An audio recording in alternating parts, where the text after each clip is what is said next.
Hasan Piker, the most popular leftist streamer in America, has been going viral all week for what appears to be him allegedly zapping his dog with some kind of collar to get the dog to lay down in the background. Kaya, please just fucking go, just stop. So that is the clip that went viral. Now, after that, several more followed, highlighting other moments that viewers thought that maybe he had done it again, or other times where he yelled at his dog or he was rude to the dog. Come here.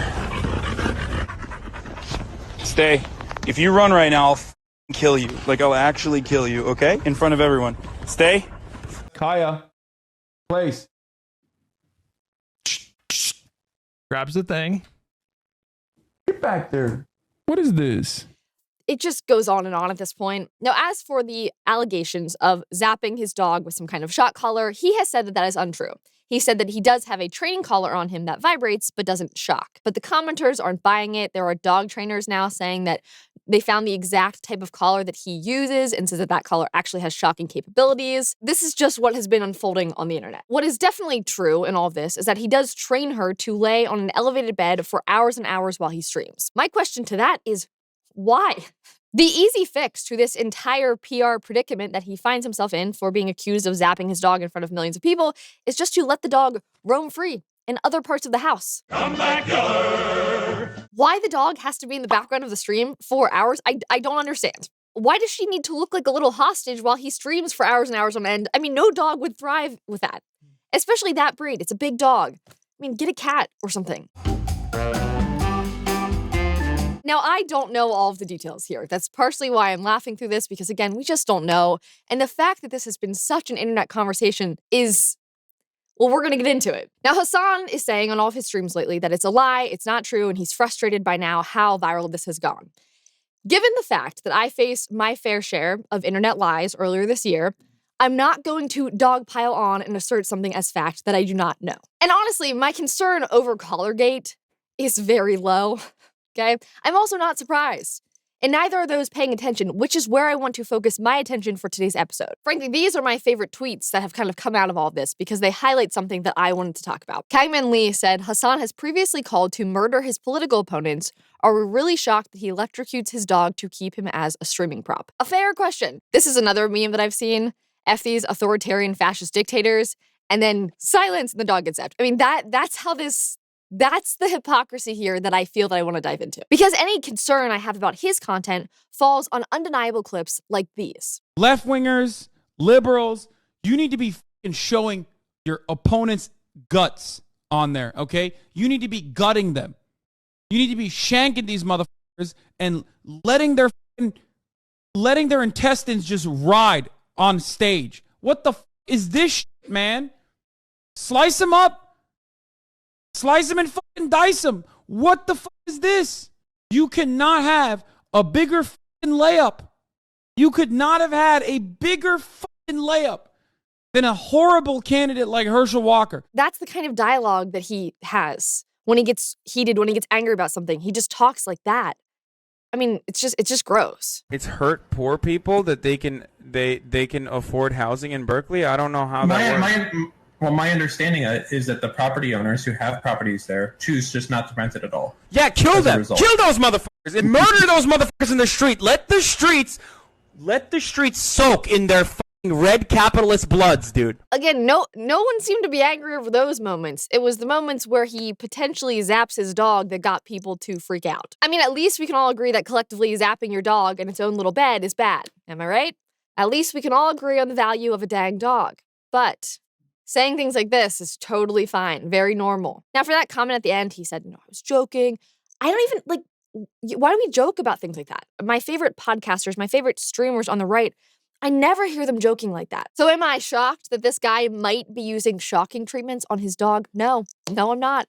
But if that's what it takes to get his followers to wake up to the reality of the kind of vile garbage that he often spews, then great. I've seen the clips of Hasan calling to kill people or the murder of different political opponents or complimenting Hezbollah and saying he doesn't have an issue with them. And let me just show you those two clips because those are some of my, I was going to say favorites, not favorites, ones that are just the most like, what? Oh, let's talk about our favorite flags. Oh, like overall, what my favorite flag? Yeah. Hezbollah.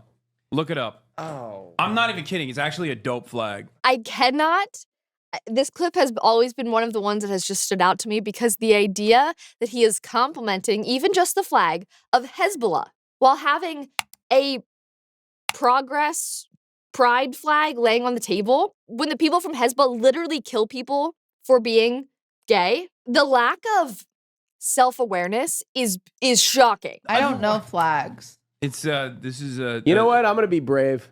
Come on. My favorite flag. It's got an AK on it and a fucking hand holding it up. Wow, son. Or We might have to cut this. We're behind. Even his friends know, well, yeah, we're probably gonna have to cut. Yeah. Well, you should have. You didn't. So we all saw it. My gosh. But again, the party of love and empathy and celebrating Hezbollah. Oh, it's so tiring. Hezbollah is a paramilitary organization that is also a part of the Lebanese parliament. Do we like them or no? I think as a resistance group, they're pretty successful against Israel. But everybody hates them. Like everybody in the region, a lot of people don't like them. Even the people in the region, they don't like them. I wonder why. Because they're terrorists, Hasan. They're terrorists. So you can sit on your little bed and talk about, well, the people in the region don't like them, but I don't have an issue with them. Guess what? It doesn't matter what you think. The truth matters. And for the sake of a group like Hezbollah, they're terrorists who wreak havoc on even their own people in their own regions. Hence why they're hated and feared. So these tone-deaf comments, it doesn't even make sense why he says them. Like, I like what you like. I don't have an issue with them, let's just say. I don't have an issue. All the comments too under that stream were just like, terrorists, they're called terrorists, they're terrorists. Yep. At least his fans knew that. Oh my gosh. I do think it's telling to highlight actions and how they either effectively or poorly reflect your cause. Because when you proclaim to be the party of love, but then you give speeches calling for your followers to act out of spite, it really sends the exact opposite message, no? Whenever you feel like change is not coming, and you feel like nihilism is kicking in, remember, if you can't find it in your heart to see a better future, do it out of spite to continue this movement. Out of spite for every single person that you encounter, some of the worst people out there. Imagine your platform being built off of spite. Do it out of spite. Do it because you hate them that much. It's so the opposite of what I'm going to get into in a moment, but I just wanted to highlight that so you guys could see it. This is just another tweet that I wanted to call out. Hasan, why can't you have some empathy? Electrocute stock. That is the duality that we're trying to call out here, that people are frankly seeing. And to highlight the hypocrisy in action, just a few weeks ago, he unironically was the chosen one to talk about his concerns with political violence among Gen Z. And this was immediately following Charlie Kirk's assassination. And so Politico did a piece talking with Hasan about his concerns with Gen Z, with political violence. And even that picture, that face, I mean, it falls on deaf ears when in one moment he's on stream joking about calling for the murder of Rick Scott or seeing capitalist blood in the streets. And then in the next, he's on Politico looking downtrodden, talking about his concern for political violence. I mean, it doesn't track, even if he sincerely means it. Why? Because people aren't stupid. They watch how your speech and then your actions either fit together or feel fake. But you know what's not fake? The ingredients in Balance of Nature. So let's just pause to talk about them. Because let's be honest, even though we are trying our best, most of us are not getting enough variety of fruits and vegetables and fiber into our daily diets. Over 90% of Americans don't even meet the recommended fiber intake. That is where Balance of Nature fruits and vegetables come in. Their fruit supplement is packed with mango, pineapple, wild blueberries, and banana. And they also have a veggie supplement that is packed with powerhouse ingredients like kale, spinach, and broccoli. And for those of you really lacking in fiber, they also have the Fiber and Spice blend that combines 12 spices with 4 whole fibers. I've been very diligent about what I'm consuming and making sure that I'm not consuming crazy toxins or weird chemicals, but just all natural ingredients. That is why I love Balance of Nature. They're super easy and convenient to take, but also they're totally healthy. Sometimes it's the simplest, most convenient solutions that actually make the biggest difference in how you feel every single day. So if you guys want to give Balance of Nature a try, you can go to balanceofnature.com and use promo code CONRAD for 35% of your first order as a preferred customer, plus you get a free bottle of Fiber and Spice. That's balanceofnature.com, promo code CONRAD today for all natural, good ingredients. Now back to someone that just feels fake. This whole story and this whole duality reminded me of Jay Jones. Jones is currently running for Attorney General of Virginia, while just last week, leaked texts went viral, showing that he called for the death of not only an elected Republican in his state, but for the murder of that man's children. no joke. I'm just going to briefly read through a portion of National Review's coverage of this, but the text messages are online. You could read them yourself. Jones was texting with a Republican delegate when this conversation happened. Jones then suggested, presented with a hypothetical situation in which he had only 2 bullets and was faced with the choices of murdering then Speaker of the House, Todd Gilbert, or 2 dictators, he'd shoot Gilbert every time, prompting pushback from his former colleague. And then this is the text. 3 people, 2 bullets, Gilbert, Hitler, Pol Pot. Gilbert gets 2 bullets to the head. Spoiler, put Gilbert in the crew with the 2 worst people you know, and he receives both bullets every time. And then the woman responds, Jay, please stop. Jones says, LOL, okay. Because then he goes on, because then they have a phone call. According to the source, the Democratic policy legislator, Jones, doubled down on the call, saying the only way public policy changes is when policymakers feel pain themselves, like the pain that parents feel when they watch their children die from gun violence. He asked her to provide counterexamples to disprove his claim. Then at one point, the source said, he suggested he wished Gilbert's wife could watch her own child die in her arms so that Gilbert might reconsider his political views, prompting Coiner to hang up the phone in disgust. That's the woman texting with him. Rather than deny that he had wished death on the children, Jones responded by saying, yes, I've told you this before, only when people feel pain personally do they move on policy. This conversation continues again in text, but this is them kind of summarizing it. Faced with more pushback from his frazzled former colleague, the woman, Jones somehow took the conversation a step further. I mean, do I think that Todd and Jennifer are evil?